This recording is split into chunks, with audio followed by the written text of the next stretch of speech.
Hi, Sociology 1301. It's Dr. Ramirez. There's been a couple of questions on the Soc Connections assignments that I've been giving you.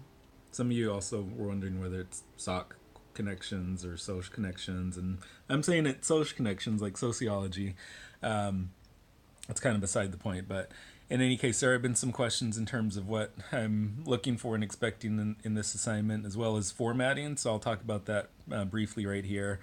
So one thing that may have been a little unclear in the assignment is that after your introduction right here, where I want you to just briefly give me an overview of what you're going to cover in that paper, the first big section of your paper asks you to summarize chapters of the book, and ideally I want you to summarize Destined for Greatness in that summary section. There were some of you that instead summarized the content from the real world, which I didn't count off for.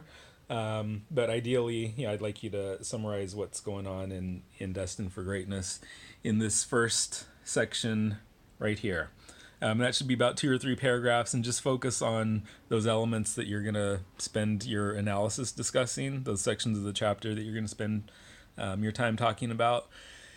But summary, that's basically what I'm looking for. And then this next section right here is really the most important part of your paper, because that's really where I want you to analyze the book Destined for Greatness using the concepts and ideas from the real world, just the foundational materials in terms of sociology.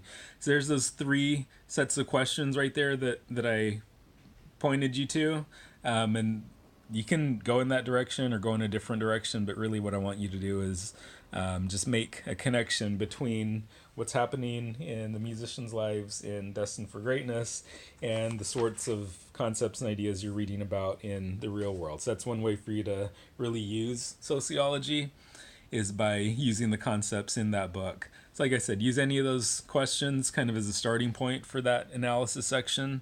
It should be about 3 or 5 paragraphs. So I'd say if you used 2 or maybe 3, maybe 4, but at minimum I'd say 2 or 3 concepts or ideas from the real world, that would be probably sufficient.